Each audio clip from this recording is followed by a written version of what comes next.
Welcome to the Writer's Dream. We're having another exciting episode here at LTV, and you can find us on Facebook. Just look for the Writer's Dream.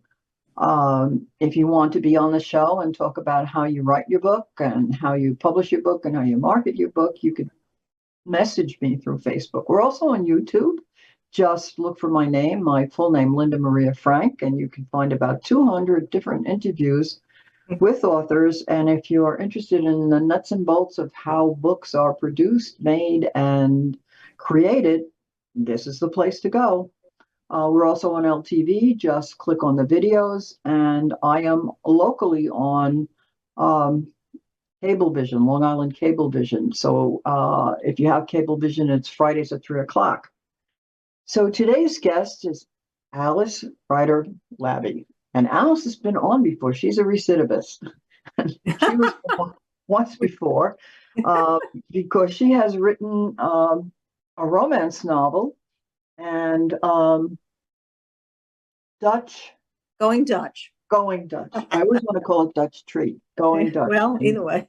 And then she made this incredible changeover to a historical novel. And the book for today is The Secret Life of Henry Rabinov. And he was a rabbi, a cantor, a World War II hero with his wife, Ada Tobias. And I want to know how you found Henry. How did you find Okay, it's so Henry Rabinov was it's The Secret War of Henry Rabinov. That's okay. It's a long title, I know, but no, you want to know why? Because the previous guest that I did today, her middle name was Klebanov. Oh no. I'm sorry. So it's Rabinov. Let's get this straight. The Secret War of Henry Rabinov. Right. Several things happened. So I did write that romance novel, and then I wanted to write something that could be more of a legacy to my grandchildren.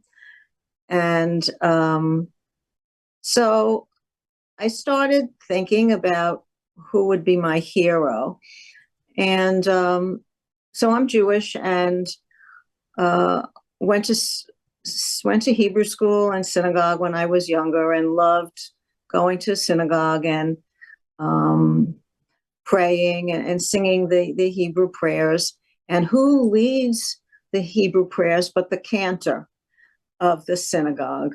And so whenever I go to synagogue, I just love listening and then, singing along. And I read a book I'm always reading about World War II, and I read something that was very unusual that the Nazis did. And it was towards the end of the war, and it was I read the whole book, and it left a lasting impression on me. I have a niece that lives in Park Slope, Brooklyn, and she belongs to a synagogue called Temple Beth Elohim. So I was, as you usually do, Googling what's new at Temple Beth Elohim, and I found out when I was Googling that there's another synagogue named Temple Beth Elohim in, of all places, Charleston, South Carolina.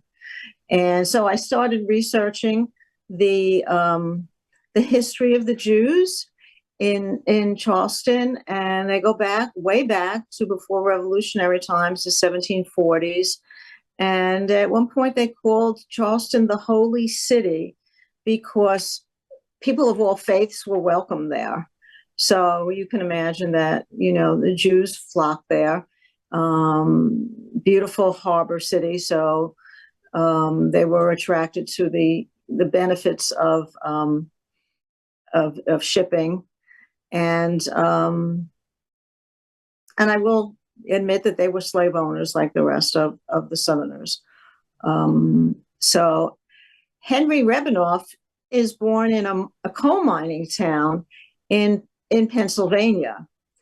And he goes to college at Carnegie Mellon in Pittsburgh.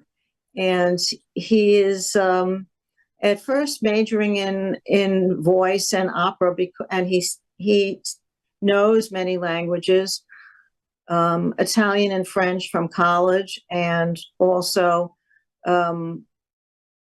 Polish and German from his family background.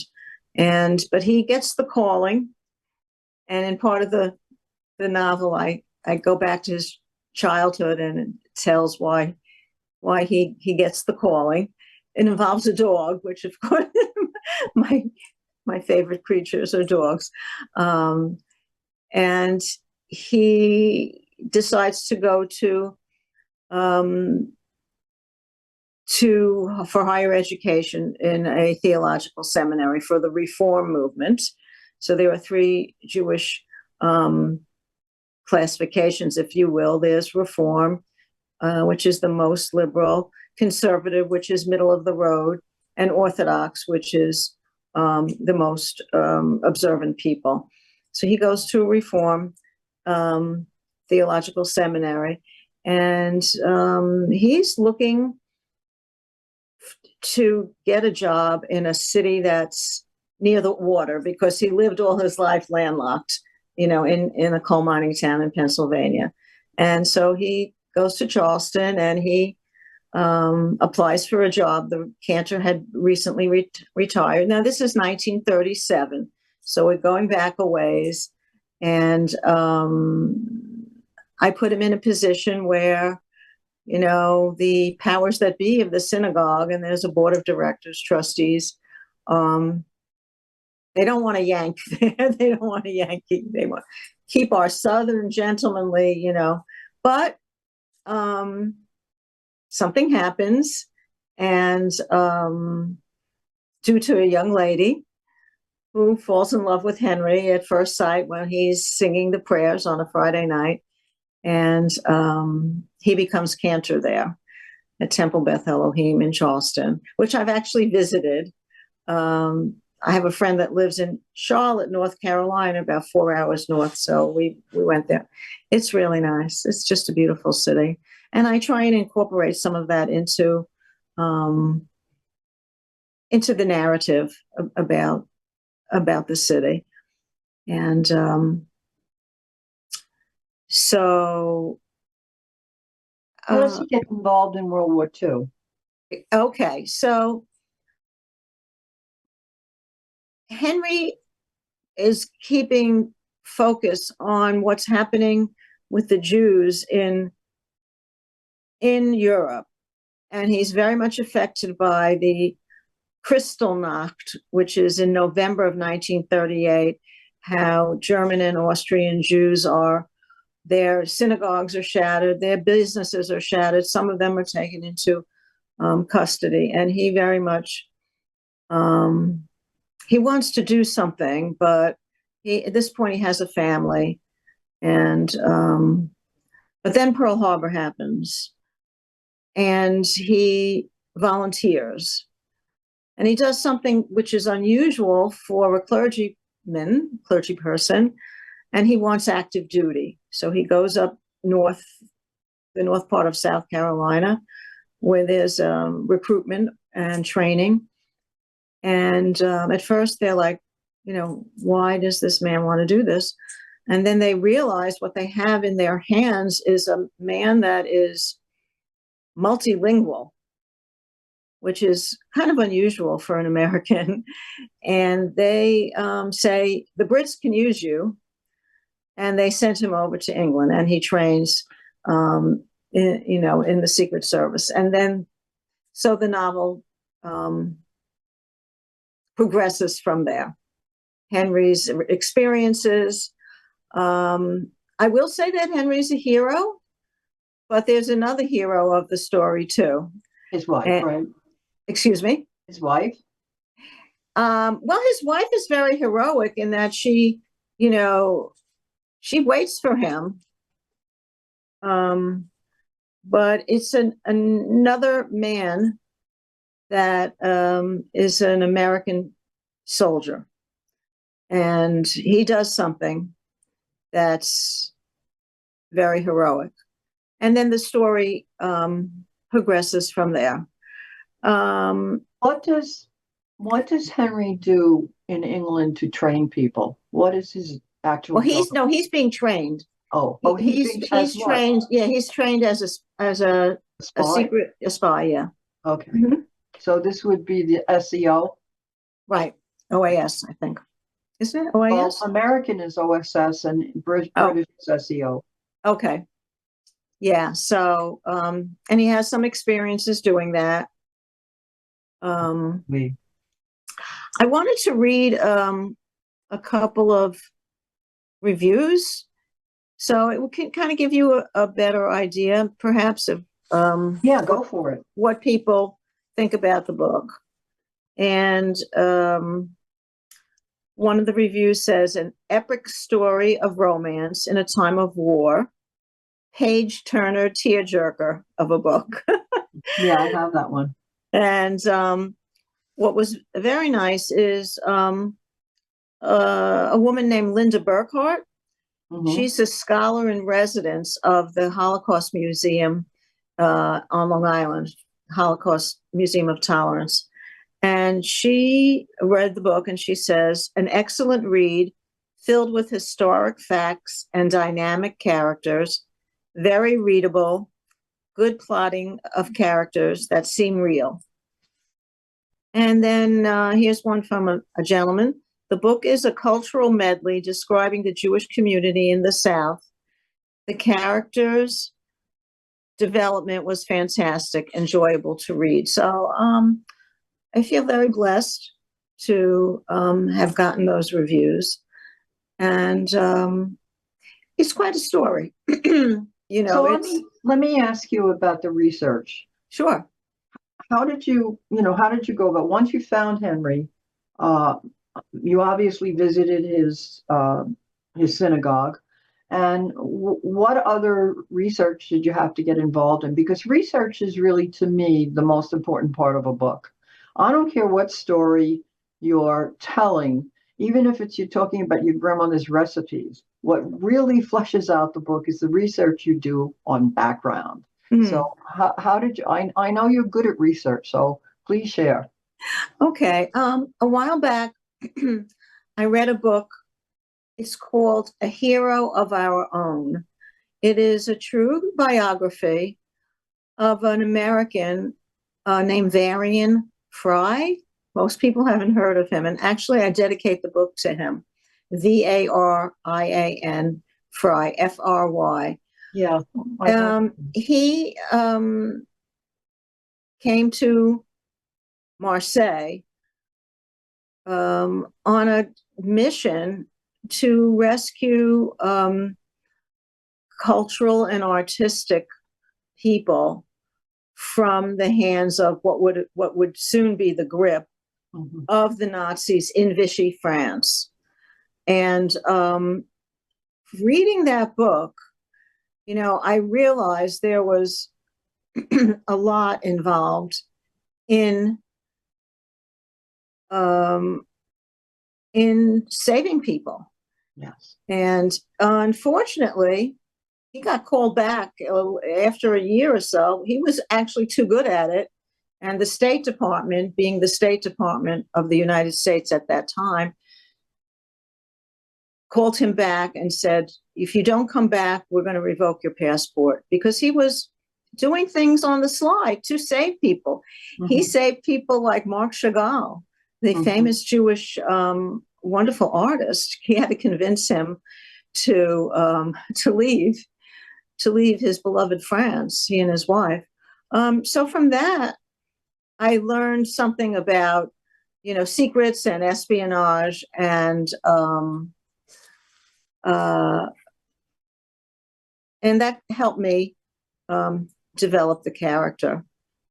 I didn't know much about the war in itself as Americans entered it, but I read and I learned about the Battle of the Bulge, which was the last, great battle that we, as Americans, participated in. It wasn't the enormous victory that we would think it would be, or that I thought it would be. The Germans, the Nazi troops, went through a forest called the Ardennes Forest, and we didn't realize it. We were taken unawares when they went through the Ardennes and went into Belgium. Unfortunately, our planes didn't see them because it was cloudy that night.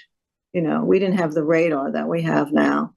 So I have Henry involved in that, learning about that from some people that he befriends. He goes, I visited Krakow, Poland in the summer of 2019. And Krakow is it's a beautiful city. Anybody that's in Europe that wants to see a beautiful city, a walkable city, go to Krakow. It's an hour's drive from Auschwitz, which our tour did the last day of our trip. It was an option that if we wanted to go to Auschwitz. But anyway, I have Henry revisiting Krakow because he studied there as a university student, and he goes back to the home of the people that hosted him. So some of that, how does he get involved in saving Jews? How does he get involved in what? Saving Jews. Okay. He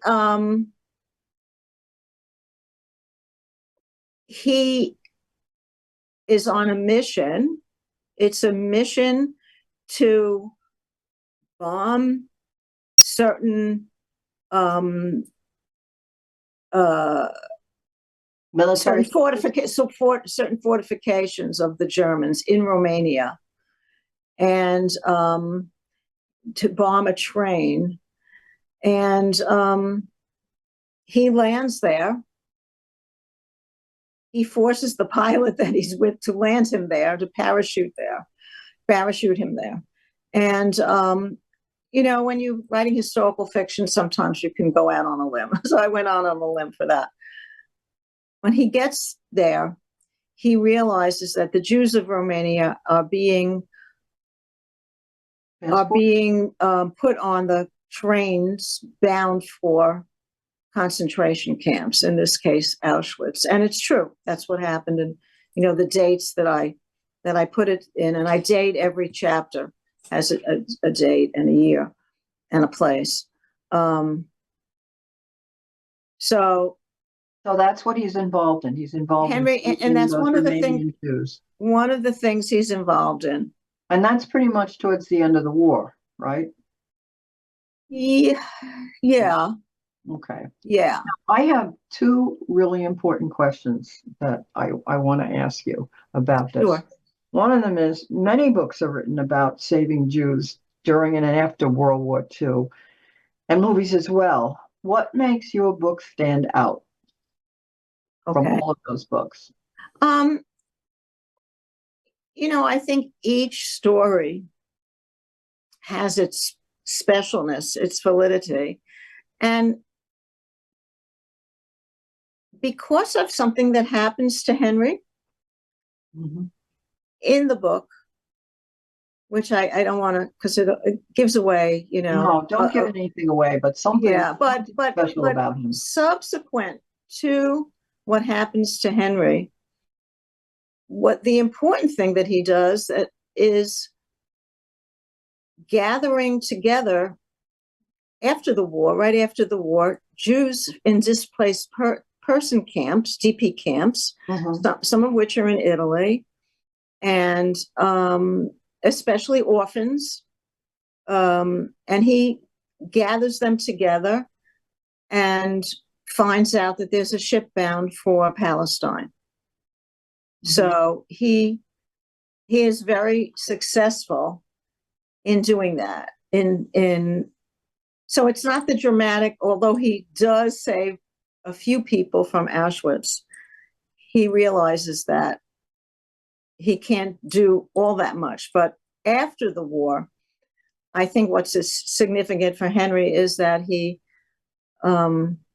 accompanies the children and he teaches them Hebrew songs.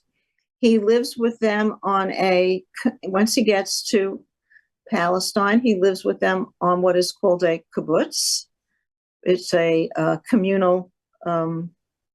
A communal farm, and he lights up their life with his music. So, to me, that's the difference. That's an important part of Henry's Right. Henry's legacy.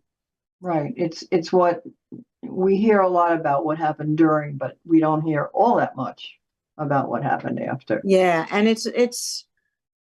I mean, yeah, these ships, and they were it was an Italian captain, and I picked a particular ship that, it really happened, and they put their lives at risk also for these people that wanted to start a new life in Palestine. Absolutely, yes. And and who was preventing them from landing in Palestine? The British. I know. The British. And so there's a scene in the book where they're, the refugees are coming on shore and they're being helped. They're being, they have to hold on to a rope and they're being drawn onto shore and on Christmas Eve. So the Brits aren't really paying attention. I forgot if that's real or not. I might have made that up, but maybe not. All right. Many schools teach about the Holocaust. Would you recommend your book for that particular course of studies? Yes, I think it gives an American point of view.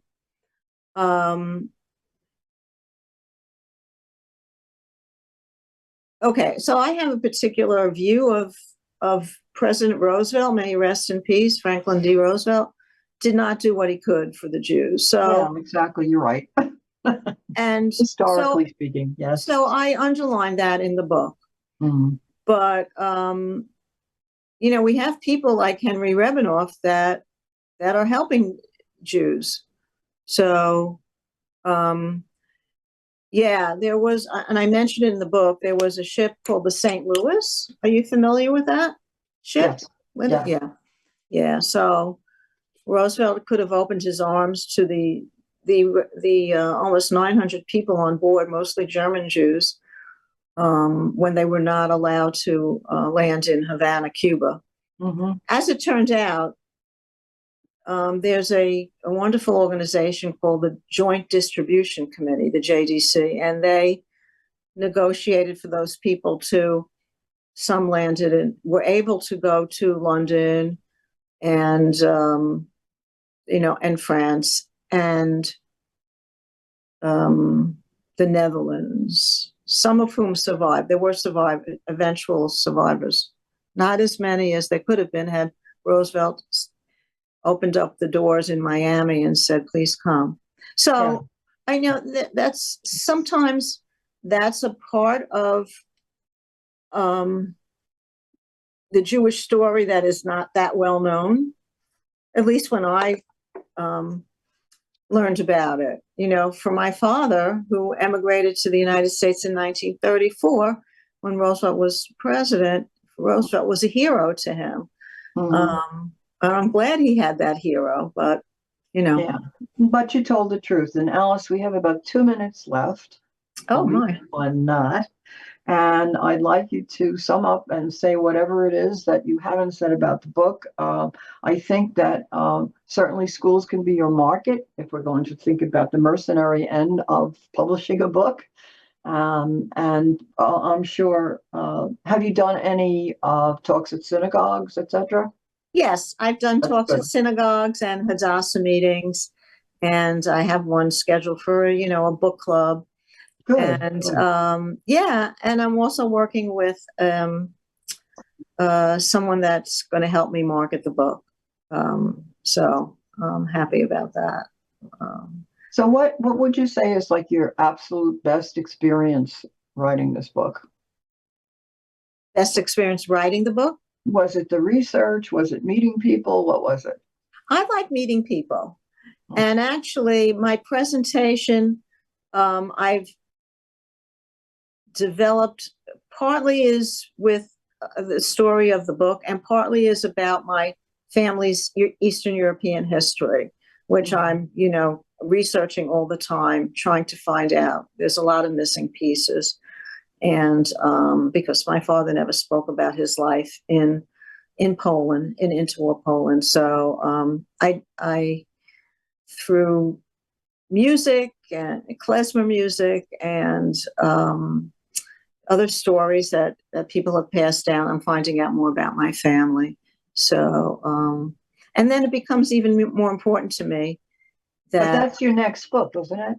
well, it could be. I'm also working on a diary of I've made it up. I started reading about the Warsaw Ghetto. So I'm writing a diary about a teenager from the eyes of a teenager in the Warsaw Ghetto. And I want it to be a YA book, a young adult book. So I'm enjoying doing that, speaking through a teenager's voice. Yeah, that's interesting. That's very interesting. Yeah. So, any advice? Advice for writers? For anybody. Well, okay. Enjoy reading. Turn off the cell phone, turn off the TV, turn off the computers, and read a book. They've done studies with children that reading a book, pages of a book, printed pages, is different than reading from a Kindle. So my advice to everyone is to find your favorite author or find a new author on Amazon or go to the library and read a book. It will expand your mind and your heart. Thank you so much.